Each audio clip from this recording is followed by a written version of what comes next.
अस्सलामुअलैकुम वरहमतुल्लाहि वबरकातुहू। नाज़रीन, ਜਿਹੜੇ ਬਜ਼ੁਰਗ ਹੁੰਦੇ ਸੀਗੇ ਇਹ ਆਪਣੀ ਹੱਡ ਬੀਤੀ ਸਾਨੂੰ ਦੱਸਦੇ ਸੀ ਔਰ ਸਾਨੂੰ ਉਹ ਜਗ ਬੀਤੀ ਲੱਗਦੀ ਸੀ।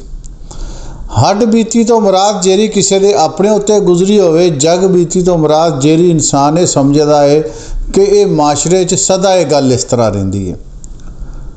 ਤੇ ਹੱਡ ਬੀਤੀ ਔਰ ਜਗ ਬੀਤੀ ਦੀ ਆਪਸ 'ਚ ਉਹ ਕੀ ਕਹਿੰਦੇ ਹੁੰਦੇ ਨੇ ਕਿ ਚੋਲੀ ਦਾਮਨ ਦਾ ਇਹਨਾਂ ਦਾ ਜੋੜ ਹੁੰਦਾ ਹੈ। ਇਹ ਇਕੱਠੀ ਹੁੰਦੀ ਹੈ ਗੱਲ। ਇਹ ਬੇਸਿਕਲੀ ਦੇਖਣ ਵਾਲੇ ਨੂੰ, ਸੋਚਣ ਵਾਲੇ ਨੂੰ, ਸਮਝਣ ਵਾਲੇ ਨੂੰ ਦੇਖਣਾ ਪੈਂਦਾ ਹੈ ਕਿ ਉਹ ਇਹਨੂੰ ਆਪਣੇ ਉੱਤੇ ਅਜ਼ਮਾਉਂਦਾ ਹੈ ਕਿ ਇਹ ਮੇਰੇ ਨਾਲ ਇੰਝ ਹੋਇਆ ਹੈ, ਜਾਂ ਉਹ ਆਪਣੇ ਕਿਸੇ ਅਜ਼ੀਜ਼ ਕਾਰਬ ਜਾਂ ਆਪਣੇ ਸਾਹਮਣੇ ਰਹਿਣ ਵਾਲੇ ਕਿਸੇ ਵੀ ਬੰਦੇ ਦੇ ਉੱਤੇ ਉਸ ਚੀਜ਼ ਨੂੰ ਇੰਪਲੀਮੈਂਟ ਕਰਕੇ ਦੇਖਦਾ ਹੈ ਕਿ ਇਹ ਗੱਲ ਤਾਂ ਵਾਕਈ ਉਹ ਫਲਾਂ ਮੇਰੇ ਰਿਸ਼ਤੇਦਾਰ ਦੇ ਨਾਲ ਹੋਈ। ਮੇਰੇ ਤਾਇਆ ਜੀ ਸੀ ਚੌਧਰੀ ਗੁਲਾਮ ਰਸੂਲ ਸਾਹਿਬ, ਬੜੇ ਦਾਨਾ ਇਨਸਾਨ ਸੀਗੇ। ਸਾਡੇ ਕਜ਼ਨ ਦਾ ਵਿਆਹ ਹੋਇਆ ਤੇ ਉਹ ਵਿਆਹ ਹੋਣ ਤੋਂ ਬਾਅਦ ਮੀਆਂ ਬੀਵੀ ਸ਼ੁਰੂ 'ਚ ਇੱਕ ਦੂਜੇ ਨੂੰ ਫਰਮਾਇਸ਼ਾਂ ਕਰਦੇ ਨੇ ਤੇ ਉਹ ਜਿਹੜਾ ਖਾਮਦ ਹੁੰਦਾ ਹੈ ਉਹ ਵੀ ਆਪਣੀ ਮਿਸਿਸ ਦੀਆਂ ਸਾਰੀਆਂ ਖਵਾਇਸ਼ਾਂ ਮਨੋ ਐਨ ਅੱਧੀ ਮਿੰਟ ਪੂਰੀਆਂ ਕਰਨ ਵਾਲੇ ਖਵਾਇਸ਼ਾਤ ਦੇ ਉੱਤੇ ਤੁਰਿਆ ਹੁੰਦਾ ਹੈ। ਤੇ ਕੁਛ ਟਾਈਮ ਗੁਜ਼ਰਿਆ ਤੇ ਇਸ ਤਰ੍ਹਾਂ ਹੋਇਆ ਹੈ ਕਿ ਉਹ ਆਪਣੀ ਮਿਸਿਸ ਨੂੰ ਕਹੇ ਕਿ ਇਹ ਕੰਮ ਨਹੀਂ ਮੇਰੇ ਕੋਲ ਹੋਣਾ, ਤੇ ਉਹਦੀ ਮਿਸਿਸ ਉਹਦੇ ਉੱਤੇ ਨਾ ਜ਼ਰਾ ਇਰੀਟੇਟ ਕਰੇ, ਆਪਣਾ ਇhtਜਾਜ ਨੋਟ ਕਰਾਵੇ। ਤੇ ਉਹ ਆਪਣੀ ਬੀਵੀ ਦੇ ਨਾਲ ਇਸ ਗੱਲੋਂ ਥੋੜ੍ਹਾ ਜਿਹਾ ਉਲਝ ਗਿਆ ਤੇ ਇਹ ਉਹਨਾਂ ਦੀ ਜ਼ਿੰਦਗੀ ਦੀ ਸ਼ਾਇਦ ਪਹਿਲੀ ਉਹ ਚਪਕਲਸ਼ ਸੀ ਜਿਹੜੀ ਸ਼ਾਦੀ ਤੋਂ ਬਾਅਦ ਹੋਈ। ਤੇ ਤਾਇਆ ਜੀ ਨੇ ਜਦੋਂ ਦੇਖਿਆ ਹੈ ਕਿ ਉਹਨਾਂ ਦਾ ਇਹ ਮਾਮਲਾਤ ਹੋ ਰਹੇ ਨੇ ਤੇ ਉਹਨਾਂ ਨੇ ਉਹ ਸਾਰਾ ਮਾਮਲਾਤ ਬੜਾ ਤਫਸੀਲ ਨਾਲ ਦੇਖਿਆ।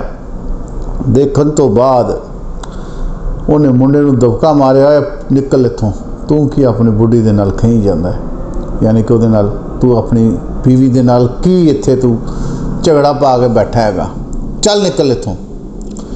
ਉਹ ਚਲਾ ਜਾਂਦਾ ਹੈ ਤੇ ਕੁਛ ਦੇਰ ਬਾਅਦ ਉਹ ਦੁਬਾਰਾ ਲੜਕਾ ਉੱਥੋਂ ਦੀ ਗੁਜ਼ਰਦਾ ਹੈ ਤੇ ਉਹਨੂੰ ਬੁਲਾਉਂਦਾ ਹੈ ਤੇ ਨਾਲ ਉਹਦਾ ਇੱਕ ਹੋਰ ਕਜ਼ਨ ਹੁੰਦਾ ਹੈ।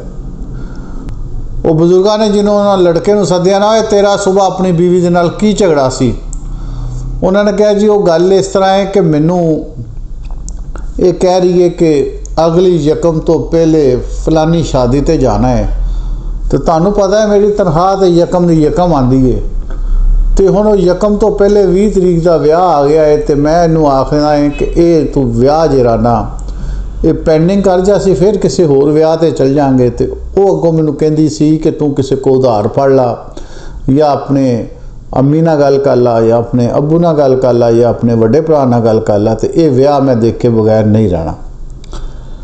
ਤੋ ਤਾਇਆ ਜੀ ਨੇ ਮੁੰਡੇ ਨੂੰ ਕਿਹਾ ਫਿਰ ਤੂੰ ਕੀ ਆਖਿਆ ਜੀ? ਉਹਨੇ ਕਿਹਾ ਜੀ ਮੈਂ ਉਹਨੂੰ ਕੋਰਾ ਜਵਾਬ ਦੇ ਦਿੱਤਾ ਤੇ ਅੱਜ ਇਹ ਵਿਆਹ ਦਾ ਮੇਰਾ ਪਹਿਲਾ ਲੜਾਈ ਜਾਂ ਝਗੜਾ ਸੀ ਜਿਹੜਾ ਤੁਹਾਡੇ ਤੱਕ ਪਹੁੰਚ ਗਿਆ, ਵਰਨਾ ਜਿਨੋਂ ਦਾ ਮੇਰਾ ਵਿਆਹ ਹੋਇਆ ਹੈ ਇਹ ਮੈਨੂੰ ਕਹਿੰਦੀ ਸੀ ਨਾ ਚੰਦ ਲਾ ਕੇ ਲਿਆ ਦੇ, ਤੇ ਮੈਂ ਚੰਦ ਲਾ ਲਿਆਂਦਾ ਸੀ। ਤੇ ਇਹ ਜਿਹੜਾ ਅੱਜ ਦਾ ਮਸਲਾ ਹੈ ਇੱਕ ਜੈਨੂਇਨ ਮਸਲਾ ਸੀ, ਮੈਂ ਉਹਦੇ ਅੱਗੇ ਰੱਖਿਆ ਕਿ ਆਪਣੇ ਫਾਈਨੈਂਸ਼ੀਅਲੀ ਮਾਮਲਾਤ ਦੇ ਮੁਤਾਬਕ ਮੈਂ ਤੇਰਾ ਇਹ ਮਸਲਾ ਹੱਲ ਨਹੀਂ ਕਰ ਸਕਦਾ, ਇਹਨੂੰ ਕਿਸੇ ਤਰ੍ਹਾਂ ਟਾਲ ਦੇ। ਤੇ ਉਹ ਤਾਇਆ ਜੀ ਬੜੇ ਸਿਆਣੇ ਸੀ, ਉਹ ਕਹਿੰਦੇ ਉਹ ਕਾਕਾ ਹੁਣ ਤੂੰ 20 ਦਿਨਾਂ ਦੀ ਲੜਾਈ ਛੇੜ ਰਹੀ ਹੈ। ਉਹਨਾਂ ਨੇ ਕਿਹਾ ਜੀ ਉਹ ਕਿਸ ਤਰ੍ਹਾਂ? ਉਹਨਾਂ ਨੇ ਕਿਹਾ ਇਸੇ ਤਰ੍ਹਾਂ ਕਿ ਹੁਣ ਰੋਜ਼ ਸੁਬਾਹ ਉੱਠਦੇ ਜਦੋਂ ਤੈਨੂੰ ਨਾਸ਼ਤਾ ਲੱਭਣਾ ਹੈ ਤੇ ਤੇਰੀ ਘਰ ਵਾਲੀ ਨੇ ਤੈਨੂੰ ਇਹ ਯਾਦ ਦਹਾਨੀ ਕਰਾਉਣੀ ਹੈ ਕਿ ਵਿਆਹ ਦੇ ਜਾਣ ਵਾਸਤੇ ਤਿਆਰੀ ਕਰਨਾ ਤੇਰਾ ਫਰਜ਼ ਆ, ਤੇ ਉਹਦੇ ਵਿੱਚ ਤੂੰ ਕੁੜਕੁਰ ਆਪਣੀ ਪਾਣੀ ਹੈ ਤੇ ਪੂਰੇ ਘਰ ਤੇ ਪੂਰੇ ਟੱਬਰ ਦਾ ਤੁਸੀਂ ਸਕੂਨ ਬਰਬਾਦ ਕਰਨਾ ਹੈ।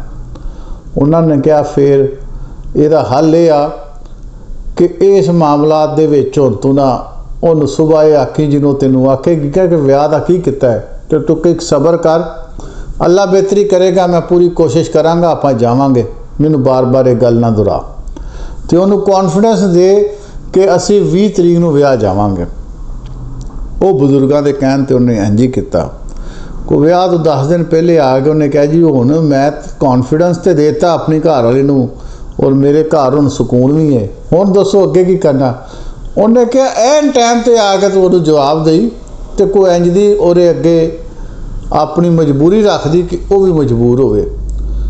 ਇਹ ਜ਼ਿੰਦਗੀ ਦੇ ਮਾਮਲਾਤ ਹੁੰਦੇ ਨੇ, ਹਰ ਖੁਆਇਸ਼, ਹਰ ਗੱਲ, ਹਰ ਬੰਦਾ ਆਪਣੀ ਬੀਵੀ ਦੀ ਪੂਰੀ ਨਹੀਂ ਕਰ ਸਕਦਾ। ਲੇਕਿਨ ਜਿਹੜਾ ਅਸੀਂ ਕਹਿੰਦੇ ਨਾ ਠੋਕ ਕੇ ਜਵਾਬ ਦੇਣਾ। ਠੋਕ ਕੇ ਜਵਾਬ ਦੇਣ ਤੋਂ ਮੁਰਾਦ ਇਹ ਆ ਕਿ ਕਿਸੇ ਨੂੰ ਮੌਕੇ ਤੇ ਕਹਿ ਦੇਣਾ ਜਾ ਇਹ ਨਹੀਂ ਹੁੰਦਾ, ਤੇ ਉਹਦੇ ਨਾਲ ਨਾਰਾਜ਼ਗੀਆਂ ਦੇ ਗੁੱਸੇ ਵੱਧਦੇ ਨੇ।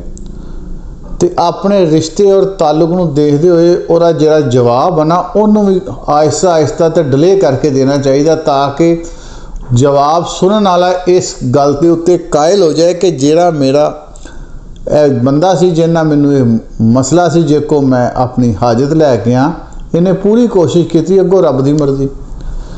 ਤੇ ਲਿਹਾਜ਼ਾ ਉਹਨਾਂ ਨੇ, ਤਾਇਆ ਜੀ ਨੇ ਕਿਹਾ ਕਿ ਹੁਣ ਤੂੰ ਆਖਰੀ ਦਿਨ ਮੌਕੇ ਦੇ ਉੱਤੇ ਕੋਈ ਇੰਜ ਦੀ ਮਜਬੂਰੀ ਕੱਢ ਲੈਣੀ ਹੈ, ਤੇਰੇ ਕੋਲ ਪੈਸਿਆਂ ਦੀ ਬਜਾਏ ਤੂੰ ਕਿਸੇ ਹੋਰ ਵਜ੍ਹਾ ਤੋਂ ਵਿਆਹ ਨਹੀਂ ਜਾ ਪਾਇਆ, ਤੇ ਲਿਹਾਜ਼ਾ ਤੂੰ ਆਪਣੀ ਬੁੱਢੀ ਦੇ ਅੱਗੇ ਸ਼ਰਮਿੰਦਾ ਹੋਣ ਤੋਂ ਵੀ ਬਚ ਜਾਏਗਾ ਤੇ ਤੇਰਾ ਇਹ ਮਸਲਾ ਵੀ ਹੱਲ ਹੋ ਜਾਏਗਾ।